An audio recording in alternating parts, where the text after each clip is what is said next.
Dans le but de vous informer, nous sommes là, c'est dimanche 14 mai 2023 à l'espace Mafraland où le cadre de l'AFDC, Yvon Yanga, a parlé de sujets prépondérants de l'actualité. Il a brossé sur la sortie officielle de l'Union Sacrée. Il a aussi parlé de la santé politique de l'Union Sacrée. Il a aussi parlé de la santé de son parti politique, AFDC. Et pour finir, il a parlé de la situation du gouverneur du site Kivu, Théo Ngouabijé. Et pour finir, il a martelé aussi soit passer ses condoléances à la population meurtrie de Kaléé. Il a parlé de l'insécurité grandissante dans notre pays. C'était là l'essentiel de notre échange face au maître Yvon Yanga, face aux professionnels des médias. Suivez l'intégralité. Politique ou sa grande plateforme politique Union Sacrée de la Nation n'a jamais fait sa sortie officielle. Voilà pourquoi nous avions jugé bon de pouvoir inviter la population congolaise, et particulièrement les Quinoises et Quinoises, de pouvoir rester de leur présence pour écouter le message important qui était donné par le présidium de l'Union Sacrée de la Nation, qui est composé par le professeur Modeste Bahati-Lukwebo, M. Mbosso, le Premier ministre Sama Lukonde, le président Jean-Pierre Bemba Gombo, et puis le secrétaire général Augustin Kabouya, et puis son Excellence M. le VPM Vital Kamerhe. Il a été question au moins de prouver à la face du monde et aux Congolaises et Congolaises que l'Union Sacrée de la Nation est une force réelle qui regorge toute tendance de la population congolaise.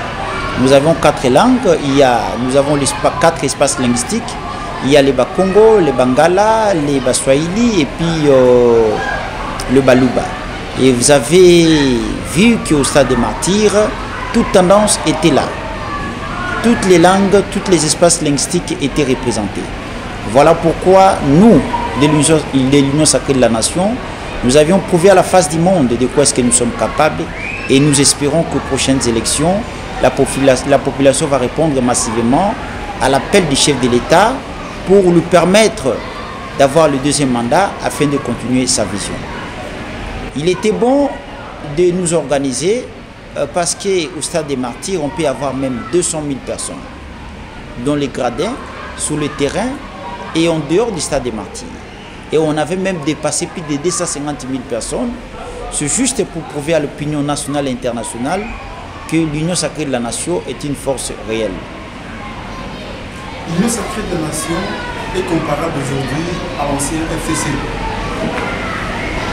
Selon certains dire, le membre de l'Union Sacrée faisait le Djalilo, ce qu'on appelle à Kinshasa le Djalilo. Ce sont les djalilistes pour flatter le président Félix Antoine Tshisekedi, chanter pour que Félix Antoine Tshisekedi les aime plus davantage.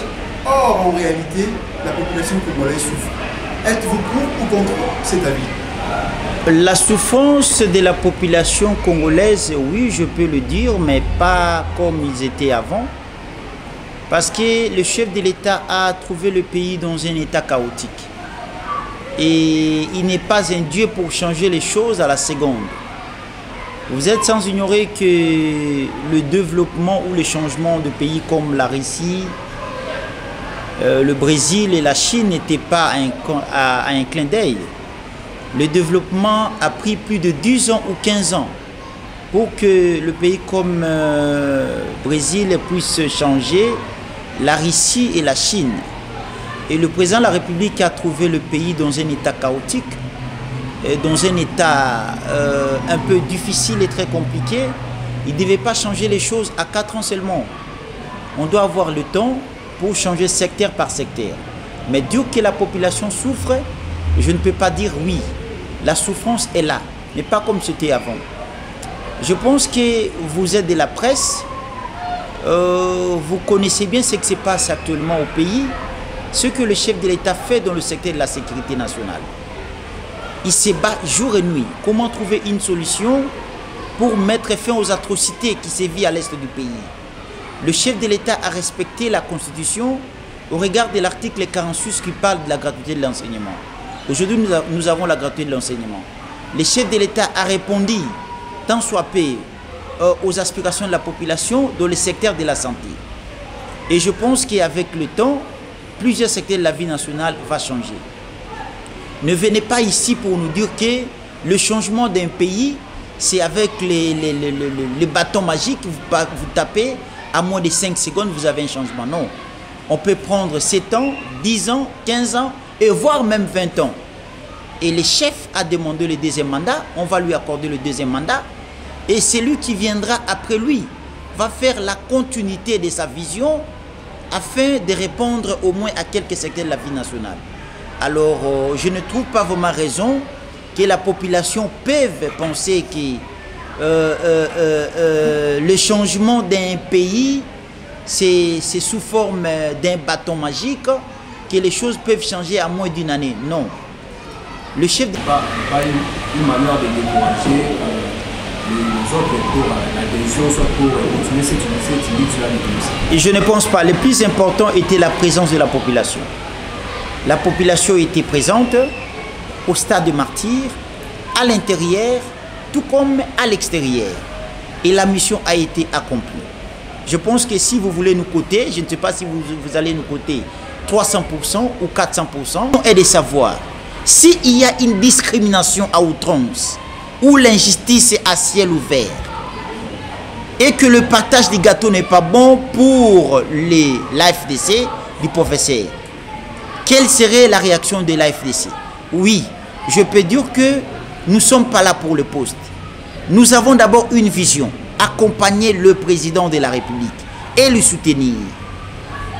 Moi qui vous parle, je suis secrétaire national adjoint en charge de l'implantation du parti et je suis chargé du pré-campagne du du président de la République, chef de l'État actuel. J'ai déjà fait plus de 15 provinces de la RDC, dont j'avais un message important du professeur Modeste Batiloukobo d'informer à la population congolaise que l'AFDC, en tant que première force de la RDC, est derrière le président de la République. Il sait que nous avons 41 députés nationaux.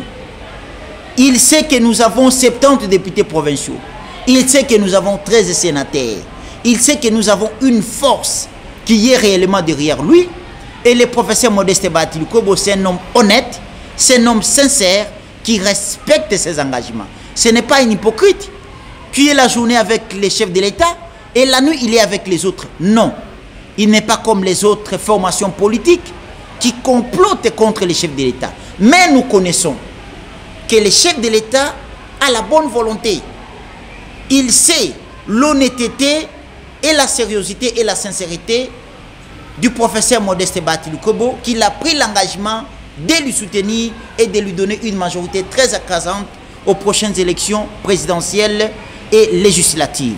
Mais ce qui bloque au sein de l'Union sacrée, entre autres, ce sont des gens qui ont des agendas cachés contre la FDC. Je peux dire que la FDC n'a pas peur de quelqu'un. La FDC a un allié de taille, a un allié sincère qui s'appelle l'UDPS, le parti cher du président de la République, qui est géré par le CG Augustin Kabouya. Nous avons l'honnêteté et la sincérité de travailler avec l'UDPS. Mais il y a ceux-là qui courent derrière l'UDPS, jour et nuit, pour parler du n'importe quoi au nom du professeur Modeste Batiloukobo et au nom de la FDC. Je vous informe, en ma qualité de communicateur attitré de la FDC et de la FDCA, que l'AFDC du professeur Modeste Batiloukobo, c'est une formation politique qui est gérée par un homme honnête et sincère. Il a promis au chef de l'État un soutien. Il a promis au chef de l'État le deuxième mandat. Nous y arrivons jusqu'au bout du mandat du président de la République, Félix Antoine Tshilombo Tshisekedi. Quelle que soit la mauvaise volonté de ceux-là qui font des mauvaises propagandes contre le professeur Modeste Batiloukobo, nous avions déjà décidé en date du 26 juillet 2021 que nous allons soutenir le président de la République, Félix Antoine Tshilombo Tshisekedi, quels que soient les embûches, parce que c'est un homme honnête et sincère qui respecte ses engagements et nous y croyons. S'il y avait de dérapage, s'il y avait des réparations au niveau des postes de responsabilité. Le chef de l'État, c'est un homme honnête et sincère. Je crois bien que tout ira bien, aux jours à venir. Je ne pense pas que la FDC peut avoir une nouvelle option de changer d'avis, de soutenir un autre candidat, parce que le professeur Modeste Batil Kobo, c'est un homme honnête et sincère. Et nous avions déjà pris l'engagement, nous allons le respecter et nous allons soutenir le président de la République, Félix Antoine Tshilombo Tshisekedi, quelles que soient les ambitions. Voilà.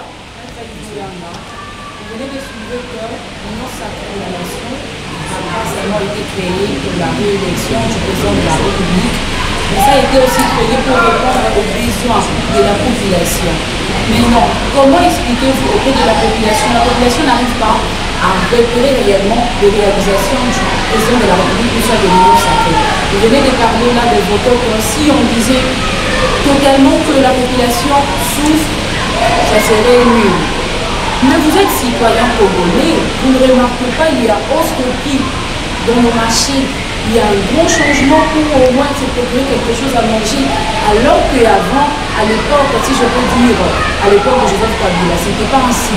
Et si aujourd'hui, on vous autorisait, vous, cadre de l'FDC, de prononcer un discours par rapport aux réalisations du président de la République, qu'est-ce que vous allez dire? Si nous mettons de côté la gratuité de l'enseignement, si nous mettons de côté sa lutte pour le maintien de la paix du côté des restes du pays, quel message allez-vous passer au peuple congolais? Oui, madame, merci beaucoup pour cette question pertinente. Je pense bien même dans le pays riche, il y a toujours des problèmes, madame. La France est un pays riche. Vous avez suivi récemment qu'il y avait carence de carburant, madame, en France. Et je crois bien, bientôt là, vous allez comprendre que la situation économique n'est pas seulement une situation du pays. C'est ce général. Les États-Unis d'Amérique ont un problème sérieux aujourd'hui, qu'ils ont même des dettes. Ils ont des difficultés financières, madame. Ne pensez pas que c'est seulement la RDC qui a des problèmes. Et la hausse des prix, ce n'est pas seulement ici en RDC. C'est partout, c'est généralisé. La situation qui prévaut entre la Russie et l'Ukraine, ne soyons pas des ignorants, madame. Soyons des bons responsables. C'est une situation qui touche presque beaucoup de secteurs de la vie nationale. Et ce n'est pas seulement ici en RDC. C'est dans plusieurs pays du monde. Alors ne venez pas imputer le malheur du Congo dans un prétexte que c'était suite à la mauvaise gouvernance de l'actuel régime. Non, madame. C'est une situation générale. Et je crois, avec le temps, cela va changer. Voilà. Vous n'avez pas répondu à notre aspect. Si on vous mettait devant le peuple congolais, quel serait votre message pour convaincre la population sur les réalisations du président de la République, étant donné que vous le soutenez? Oui, madame. Bon, les réalisations du président de la République, il n'est pas les seuls qui est redevable à la population. Le président de la République a une vision globale, a une vision et il doit mettre à la disposition du gouvernement central cette politique pour que cela soit imprimé, c'est-à-dire que la population sente le changement. Ne pensez pas que le président de la République est le seul qui sera redevable à la population. Non. Nous avons aussi le gouvernement, madame. Vous avez parlé de la hausse des prix des denrées alimentaires et consorts. Mais ce n'est pas le président de la République qui deviendra inspecteur de l'économie nationale. Ce n'est pas le président de la République qui va commencer à dire aux cambistes au marché qu'il faut que les dollars soient stables. Non. Chaque membre du gouvernement a une vision. Il appartient maintenant à chaque membre du gouvernement de faire très bien le travail selon le secteur qui lui a été confié. Voilà pourquoi à mon exposé de motifs, je parlais de quelques secteurs de la vie nationale, mais je vous rappelle que le changement d'un pays, ce n'est pas de la bâton magique que nous nous réveillons aujourd'hui et on va trouver que le pays est devenu un paradis, madame. Un paradis, pardon. Non, c'est avec le temps, petit à petit, les choses vont changer. La Russie est la Chine ont fait pratiquement plus de 15 ans ou 20 ans pour que les pays aujourd'hui deviennent les puissances économiques et les puissances nucléaires. Donc, le changement du pays, il faut prendre le temps. Voilà pourquoi vous-même, vous êtes témoin, vous avez parlé de quelques secteurs de la vie nationale qui changent petit à petit, mais donnons le temps au temps. Je crois avec le temps, les choses vont changer. Voilà. Là, je pense que nous avons parlé de la santé politique de l'ISAP, la santé politique de l'AFDC. Maintenant, moi, je me pose la question qui concerne la santé politique de l'AFDC et ses alliés. Parce qu'il y a eu beaucoup de spéculations par rapport à ce qui s'est passé dernièrement au niveau du ministère, au cabinet du ministère du portefeuille avec la ministre Adèle Kaïna. Vous, en tant que secrétaire de l'AFDC, en tant que haut cadre de l'AFDC, est-ce que vous pouvez nous faire un éclaircissement par rapport à quelle est la relation actuelle entre l'AFDC et la ministre et ses alliés? Merci beaucoup, mon frère, de m'avoir posé la question relative à la santé politique de l'AFDC comme colonne vertébrale du regroupement politique AFDCA. Mais vous avez parlé aussi du comportement de Madame Adèle Kaïna Maïna, l'actuelle ministre du portefeuille. Oui, c'est vraiment important que je dois fixer à l'opinion que le comportement de Madame Adèle n'a pas reflété l'image d'une femme responsable qui a aussi un poste de responsabilité. Je vous fais d'abord une petite rétrospective pendant quelques secondes. Madame Adèle Kaïna était proche collaborateur de Jeannette Kabila. Mais tout au long du mandat ou du régime de l'ancien président de la République, elle n'a jamais été même DGA, quelque part. Parce que eux-mêmes qui se connaissaient savaient bien le comportement d'Adèle Kaïna, que c'est une femme hypocrite. Je le répète bien, c'est une femme hypocrite. Je vous présente les éléments de preuve. Avant les élections, Madame Adèle est allée se plaindre chez l'autorité morale de la FDC. Alors qu'elle était députée nationale, en plein mandat, elle est allée demander l'argent du campagne électorale. Et voici les éléments de preuve que je vous brandis. D'où viennent les sources de pouvoir d'Adèle, l'actuelle ministre du portefeuille? Elle a récupéré de l'argent plus de 4 fois. Et j'ai quelques éléments de preuve. Les 5 000 $ qu'elle avait récupérés, entre autres, d'autres éléments de preuve, de montants qu'elle avait reçus pour sa campagne électorale. C'est ça les éléments de preuve. Je crois bien, après cette conférence de presse, vous allez prendre des images. Donc, Madame Adèle, c'est une femme hypocrite. Je vous ai prouvé les sources de ses pouvoirs. Qu'elle avait pris beaucoup d'argent au-delà de 15 000 $ pour sa campagne électorale. Je le fais un comportement irresponsable et immature. Ça ne se fait nulle part au monde que vous vous réveillez le matin, un ministre en fonction, vous demandez à tous les membres du cabinet de démissionner, laissez les postes vides. Ça se fait nulle part au monde. Ça devient comme si vous gérez votre maison. Alors que la gestion de la République, ce n'est pas une chose facile. Voilà. Après que la ministre puisse évoquer ou soit dire aux membres du ministère de démissionner, alors actuellement, quel est l'équilibre que vous avez entre vous, AFDC, et puis Madame Adèle Kaïna? Après cela, elle n'a pas été convoquée par votre parti, vous l'avez laissé ainsi être traîné à la justice ou d'autres procédures. Alors vous, l'AFDC, qu'est-ce que vous avez fait juste après ce genre de réaction? Oui, madame. Oui, madame. Madame Adèle Kaïna, c'est un député qui a été élu sur la liste de la FDC. Ah. Ça, c'est son acte d'engagement à la FDCA. Madame Adèle connaît que c'est grâce à la FDCA qu'elle est aujourd'hui ministre d'État. Parce qu'elle a fait plus de 15 ans avec Madame Jeannette Kabila qui n'a même pas été de GA. Mais aujourd'hui, elle est ministre d'État grâce à la FDCA. Elle a été élue sur la liste de la FDCA. Et voici son acte d'engagement. Si Madame Adèle reconnaît que ses sources de pouvoir ne viennent pas de la FDCA, la moindre des choses, c'est de démissionner de ses postes du ministre de portefeuille ou de renoncer à son mandat comme député national pour dire qu'elle vient de la FDCA et elle quitte la FDCA. Ça, c'est une mauvaise politique. Vous avez chassé les camarades de la FDCA, mais vous êtes toujours ministre en fonction. Alors, nous, la FDCA, après ces comportements bizarres et immatures qu'avait affiché Mme Adel Kaïna en chassant le membre du cabinet, nous attendons sa démission.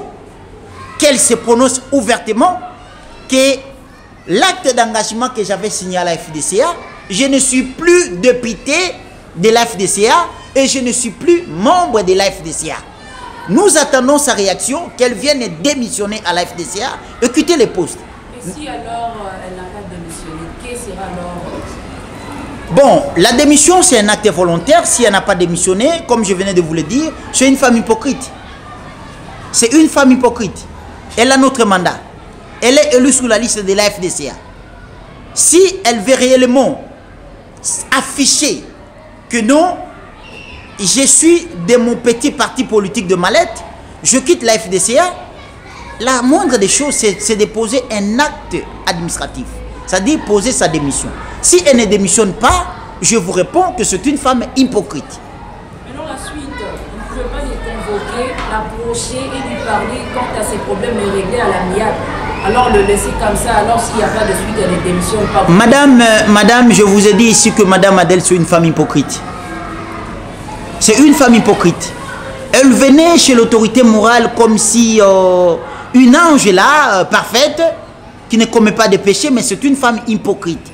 À mon exposé des motifs, je vous ai dit ici, Madame Adel Kaïna a fait 15 ans, plus de 15 ans avec Madame Jeannette Kabila. Elle n'a jamais été DGA. Parce qu'eux-mêmes se connaissaient que c'est une femme hypocrite. Mais de donner le candidat pour la province du Sud Kivu. Et c'était M. Théo Ngwabije. M. Théo Ngwabije travaillait bien, mais à un certain moment, il a donné le dos à la population. Les députés provinciaux sont venus parler au regroupement AFDCA. On a reproché M. Théo Ngwabije. On l'a convoqué ici. On a dit, vous avez l'obligation de répondre aux besoins de la population. Nous, la FDC, nous avons un contrat avec la population congolaise. Et nous sommes derrière le chef de l'État. Et nous avions sollicité le deuxième mandat à cette population pour le chef de l'État. Mais si vous ne travaillez pas bien pour la population, nous aurons des difficultés à faire un bon discours face à cette même population. Théo Ngwabije n'a pas écouté. La population s'est révoltée. Nous nous sommes dit, comme tu as un mandat de la FDCA et que la FDCA est proche de la population, nous avons jugé bon de vous demander de déposer votre démission. M. Théo Ngwabije avait refusé. Nous nous sommes dit, comme vous avez refusé, alors on observe les scènes. La population a demandé le départ de M. Théo Ngwabije. Nous avons un devoir de redevabilité face à cette population. Voilà pourquoi nous respectons la population. Parce que c'est la même population que nous allons demander le deuxième mandat au chef de l'État. Et nous ne pouvons pas mettre en cause notre vision de lieu le chef de l'État au deuxième mandat par rapport à ce M. Théo Ngwabije. Parce que M. Théo Ngwabije ne pèse pas. C'est l'AFDC qui l'a recommandé, c'est l'AFDC qui pèse. Et l'AFDC avait retiré sa confiance parce qu'il ne voulait pas mettre en cause sa vision de réélire le chef de l'État au deuxième mandat face à un politicien. Je peux dire même un petit politicien comme M. Théo Ngwabije Kassé. Nous avons des fardes. Cette farde a beaucoup de dossiers à l'intérieur. Cette farde n'a qu'un seul dossier. Mais nous avons plus de 2000 dossiers ici. Je ne peux pas me permettre de négliger le 2000 dossiers pour un seul dossier alors que ce dossier était tellement important. M. Théo Ngwabije Kassé était face au chef de l'État. C'est-à-dire, la population avait une mission de respecter le professeur Bahati, donner le deuxième mandat au chef de l'État. Mais cette population ne voulait pas de Théo Ngwabije. Est-ce qu'on devait maintenir M. Théo et sacrifier cette population qui devait nous donner des mandats pour le chef de l'État? Non. Nous avions dit, M. Teongwa Bishkassi, déposez vos démissions. Il avait refusé de déposer la démission.